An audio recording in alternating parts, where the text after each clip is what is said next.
A graça e a paz do Senhor Jesus seja com todos nesta noite, amém? Amém. Amados, eu gosto de dizer que eu não sou o diabo, mas venho de rodear a terra, viu? A gente se perdeu aqui procurando aqui a igreja, teve aqui uma mudançazinha do trajeto, e a gente deu umas boas voltas ali, não na terra, mas já no Castelão pelo menos, tá certo? Bem, é um prazer para mim, para minha esposa que estamos hoje aqui.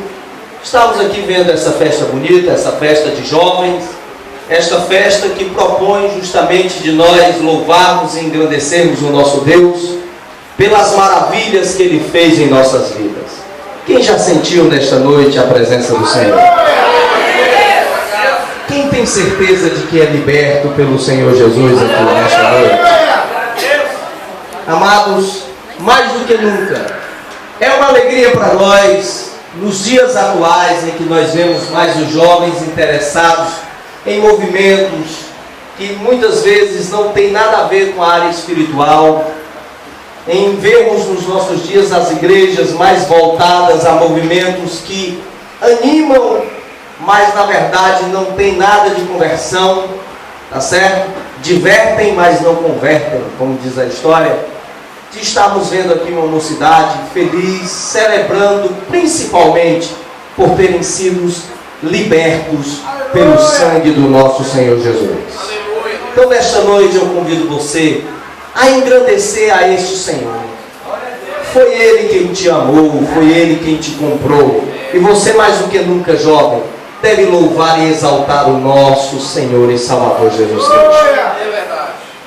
Eu quero de antemão já pedir aos irmãos para abrirmos as nossas Bíblias.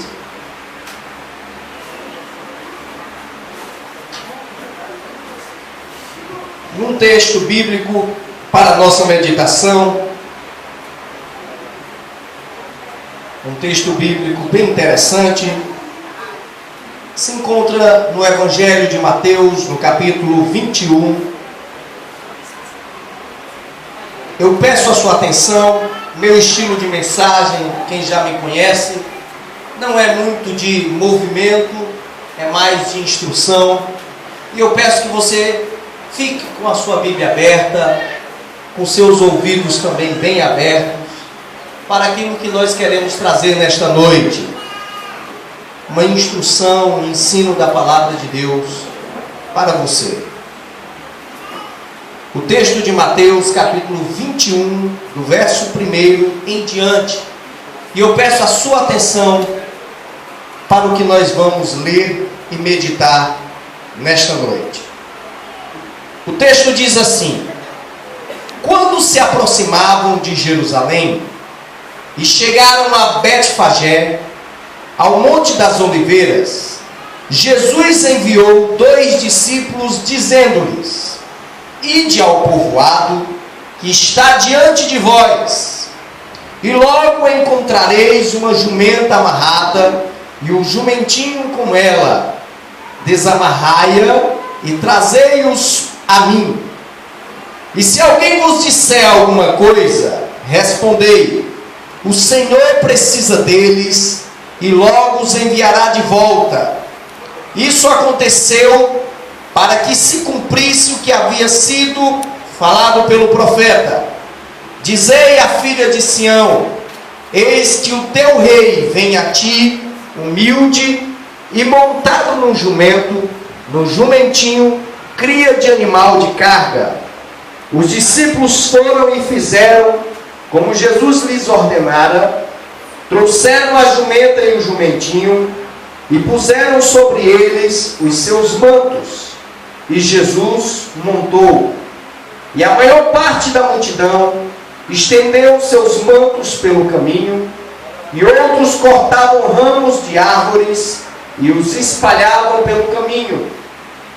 E as multidões, tanto as que iam adiante dele, como as que o seguiam, clamavam: Hosana ao filho de Davi, bendito o que vem em nome do Senhor.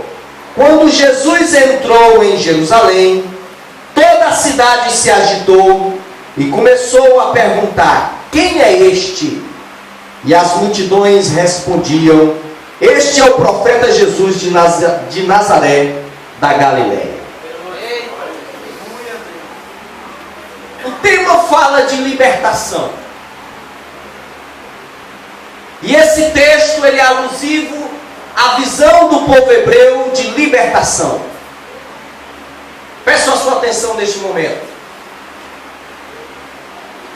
O povo de Israel, depois do exílio babilônico, e principalmente por causa ali deles estarem subjugados ao Império Romano há um bom tempo, e o jugo romano ser pesado, eles mais do que nunca ansiavam pela vinda do Messias.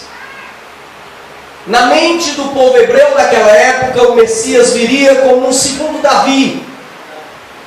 Davi foi caracterizado por ser um rei que conseguiu derrubar todo tipo de inimigo. Ele conseguiu destruir, basicamente, os exércitos dos filisteus. Ele conseguiu acabar com qualquer tipo de represália. Ele conseguiu unificar todas as tribos em um só reino. E ele conseguiu trazer uma paz que foi inigualável na história de Israel. E o povo hebreu, firmado na esperança que eles tinham e nas promessas que eles já tinham ouvido dos profetas, principalmente da era do exílio e os pós-exílicos, eles esperavam esse momento desse Messias. Eles esperavam o Messias que viria, e na mente deles seria como esse segundo Davi. Viria num cavalo branco, viria cercado de soldados, viria com um grupo de valentes, entraria dentro de Jerusalém, com poderes místicos, ressuscitaria os santos para entrarem dentro da cidade, e traria ali um livramento para eles do jugo romano, fazendo com que Israel se tornasse a primeira nação do mundo, e com que Israel desfrutasse de uma verdadeira paz, de uma verdadeira tranquilidade, de uma estabilidade política e financeira. Eles tinham uma visão materialista do Messias, e essa esperança era pungente, era incisiva, era grande, era forte. Quando eles veem Jesus, durante os seus 3 anos de ministério, fazendo prodígios e maravilhas, se apresentando como alguém diferente, e logo depois de um dos maiores milagres de Cristo, que foi a ressurreição de Lázaro, em que Jesus se autodenomina como a ressurreição e a vida, em que Cristo mostra que tem o poder sobre a morte, aquela esperança reacende dentro do coração dele. Ora, ele ressuscitou a esse é aquele que vai entrar dentro de Jerusalém com o seu cavalo branco, vai ressuscitar os santos e vai trazer uma paz inigualável para nós. Esse texto vem retratando essa esperança messiânica que estava envolvendo o povo daquela época. Só que Jesus não entra no cavalo branco almejado pelos hebreus. Ele cumpre uma profecia, ele entra em cima de uma jumenta. Ele também não vem cercado de valentes, ele vem cercado de uma multidão que o louva e que o exalta. Mas a multidão que vem com Jesus se mistura com a multidão que vem para lhe receber na cidade. E todos saem gritando: Hosanas, Hosanas e Hosanas. Bendito o que vem em nome do Senhor. Amados, com esse texto, eu quero apenas apresentar para vocês, como nós falamos de libertação, de que a nossa libertação, ela foi precedida sempre por uma entrada triunfal do nosso Mestre. 3 entradas triunfais que a Bíblia conta, e uma delas que ela prediz, do nosso Senhor e Salvador Jesus Cristo. São 3 entradas triunfais que a Bíblia menciona. São 3 entradas triunfais que a Bíblia destaca. E todas essas 3 entradas triunfais, uma que ainda há de acontecer, foram caracterizadas por 4 tipos de qualificações. A primeira, por todas elas finalizarem uma missão ou uma era. A segunda, por todas elas destacarem a proeminência de um dos ministérios do nosso Senhor. A terceira, por elas assinalarem uma conquista do nosso Mestre. E a quarta, porque todas elas terminaram com a mudança do nosso estado. Essa que eu acabei de ler e que eu comentei é a entrada triunfal mencionada de forma mais literal pelo texto bíblico. É a primeira entrada triunfal do nosso Senhor. E como eu venho falando, não foi uma entrada exuberante, não foi uma entrada real, não foi uma entrada caracterizada por uma manifestação de corte do nosso Mestre. Pelo contrário, ele vem simples, entra numa cidade de forma simples e é rodeado pela multidão que o aclama e que o louva. Só que é interessante que essa mesma multidão que o querem empossar como rei, essa mesma multidão que querem colocá-lo como Messias esperado, essa mesma multidão que sem querer cumpre uma profecia bíblica quando eles dizem: bendito aquele que vem em nome do Senhor.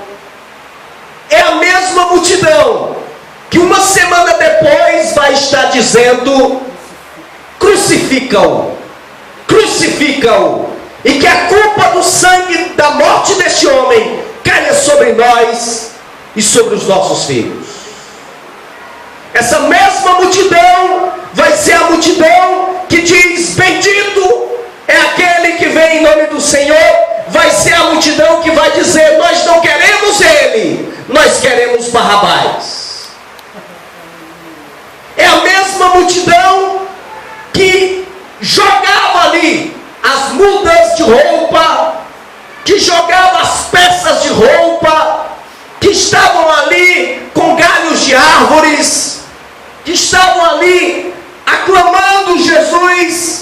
É a mesma multidão que vai estar diante do Calvário, maneando a cabeça e dizendo: tu não és o Filho de Deus, desce da cruz. Uma multidão bem instável, bem volúvel. Uma hora eles enxergam o Messias, outra hora eles se opõem a ele. Mas eu quero dizer para você, meu amado irmão, nosso Jesus não veio para libertar apenas um povo de um estado político. O nosso Senhor Jesus não veio para libertar apenas uma raça de um seu estado decadente financeiro. O nosso Senhor Jesus não veio representar apenas um tipo de religião. O nosso Senhor Jesus veio para nos trazer a vida eterna. Veio para salvar não apenas um povo, mas multidões de povos, para apresentar diante do trono do Pai, dizendo: estes foram aqueles que eu comprei com meu sangue. Aleluia. Então, em primeiro lugar, essa entrada triunfal, ela caracteriza, essa primeira entrada, o fim de uma era, o fim de uma missão, a conclusão de uma missão. Jesus, em sua obra expiatória, não começou a salvar o homem apenas quando ele sobe na cruz. Ele já começou a salvar o homem quando ele se despoja de sua glória, sendo ele em forma de Deus. Não teve por usurpação ser igual a Deus, mas aniquilou-se, esvaziou-se a si mesmo, tomando a forma de servo e tornando-se semelhante aos homens. A obra salvadora de Jesus, de forma temporal, ela já é exposta para nós quando ele se faz carne e habita entre nós, porque ele é o verbo de Deus que sustenta todas as coisas, mas ele vem revelar a face do Pai para mim e para você. Jesus, ali na entrada triunfal em Jerusalém, que o texto que nós lemos fala, ele está consumando uma missão, a missão de um homem perfeito que ele foi. A obra salvadora também não para apenas nessa questão da cruz e da encarnação. Jesus teve de ser um homem perfeito. Ele passou por tudo que você jovem passa, por todas as tentações que nós que fomos já rapazes e os rapazes aí passam, por todo tipo de problemas, crises. Ele passou. Ele foi perseguido, ele foi tentado. Hebreus 4,15 diz que ele tudo foi tentado, mas ele não pecou. Jesus não foi tentado por fraqueza, porque ele não tinha. Jesus foi tentado sim, no nosso lugar, para que eu e você fôssemos vitoriosos diante das nossas fraquezas. E aí, irmãos, Pedro diz em 1 Pedro 1,22 que não achou-se engano na sua boca. E quando ele entra na entrada ali triunfal de Jerusalém, ele está dizendo para todos que estão ali: eu consegui vencer o pecado, eu consegui em tudo ser tentado, mas eu não fui derrubado. Eu conquistei o que vocês homens não conseguem fazer, o que vocês seres humanos não conseguem fazer. Eu estou entrando em Jerusalém de forma impoluta, porque eu, Jesus de Nazaré, venci por vocês. Ele em tudo foi tentado, e justamente pela sua justiça perfeita é que nós somos justificados diante do Pai. Deus não olha e vê as minhas obras, Deus olha e vê em mim as obras de Jesus. Por isso que eu sou justo aos olhos de Deus, e eu tenho livre acesso com o Pai, porque Jesus de Nazaré já pagou tudo isso na sua vida quando esteve aqui na terra. Nós vemos uma manifestação proeminente de um dos ministérios de Cristo. O texto que nós lemos lá no verso 11 diz que a multidão aclama: o profeta Jesus de Nazaré. Há um destaque aqui do ministério profético de Jesus. O profeta, ele é conhecido pela Bíblia como aquele que representa Deus, como aquele que traz a mensagem de Deus, como aquele que seu tempo. Jesus de Nazaré, ele não se apresenta apenas como mais um dos profetas. Na verdade, ele é o maior de todos os profetas. Ele é a consumação do ministério profético do Antigo Testamento.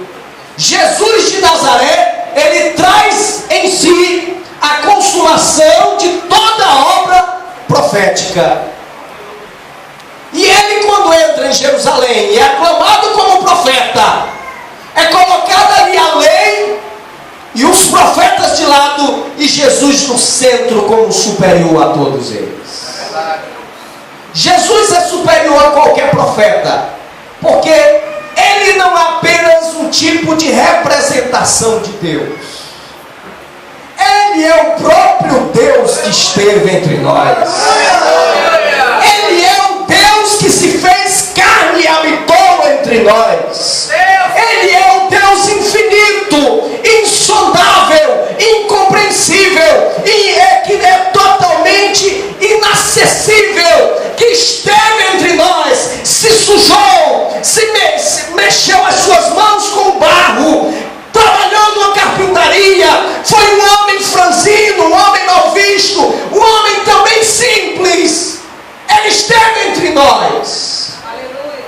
É o Jesus de pés sujos, o Jesus repudiado, o Jesus jovem para sua época, o Jesus sem certificados, o Jesus sem corte real, o Jesus sem nenhum tipo de gabarito para a sociedade, o Jesus odiado pelas multidões, o Jesus repudiado pelos religiosos, mas o Jesus de Nazaré que era Deus que esteve entre nós. Ele andou no nosso meio. O profeta, ele fala: assim diz o Senhor. A autoridade que ele tem é de dizer: assim diz o Senhor. Jesus diz: eu vos digo, eu sou. A lei diz isso, mas eu digo diferente, porque Jesus de Nazaré é superior a todo e qualquer profeta, porque ele é a palavra de Deus encarnada. Ele esteve entre nós, ele habitou entre nós, e ele, para trazer a nossa liberdade verdadeira, ele teve de se manifestar como o maior de todo profeta. O ministério profético de Cristo é visível, é nítido, é notório. Ele estava entrando em Jerusalém, montado em cima da jumenta, sendo aclamado, e a multidão vendo que ali não era um homem comum, ali estava o profeta de Deus, a boca de Deus, aquele que mostra o Deus invisível para nós que somos homens, aquele que revela as grandezas do Pai para nós homens, aquele que realmente nos leva a Deus. Terceiro lugar, aquela entrada triunfal, ela é sucedida de uma conquista. E aí a gente não precisa ir longe, eu não preciso aqui vasculhar a Bíblia. Nós sabemos o que foi que aconteceu, o que sucedeu este evento da entrada triunfal em Jerusalém. Jesus entra em Jerusalém, mas ele entra de forma triunfal para morrer. Jesus entra de forma impoluta para morrer. Ele vem para morrer. Muitos pregadores gostam de dizer que Jesus estava fugindo da morte. Outros gostam de dizer que Jesus estava temeroso com a morte. Outros gostam de dizer que o diabo, ele festeja com a morte de Jesus. Na verdade, irmãos, o que aconteceu foi diferente. Jesus, ele entrou para morrer. O diabo tentou atrapalhar esse dia da morte de Cristo de toda maneira, porque ele sabia que no grito do Gólgota estaria a nossa vitória eterna. Ele entra em Jerusalém para em breve sair pelas ruas estreitas, carregando uma cruz pesada. Ele entra na porta larga da cidade para sair nas portas dos fundos, carregando o meu e o teu sobre si. Ele é aclamado como rei e como profeta, mas ele sai da cidade coroado com uma coroa de espinhos para subir numa cruz e repudiado pelas multidões. Ele sobe numa cruz, suas vestes são rasgadas, o seu nome é meio de chacota, ele é totalmente motivo de calúnia e de zombaria, de brincadeira, de chocarrice. Jesus estava sendo humilhado diante dos homens, mas naquele momento ele estava fazendo a grande obra expiatória. O meu e o teu pecado, irmãos, estavam sobre ele. A minha e a tua enfermidade foram lançadas sobre Jesus de Nazaré. A minha e a tua dor estavam sobre os ombros de Cristo. A minha, o meu e o teu problema estavam sobre ele naquele momento. A ira do Pai ele recebeu naquele instante. Ele bebeu o cálice da ira. Ele esteve ali rasgando a célula do pecado. Ele com os cravos nas suas mãos. Ele estava unindo as nações. Jesus de Nazaré derruba a parede de inimizade com Deus, derruba a parede de inimizade entre os homens. Ele vence todo tipo de problema de dor, e principalmente ao pecado. Ele leva cativo o cativeiro, ele esmaga a cabeça da serpente, e ele grita um grito de vitória na cruz do Calvário.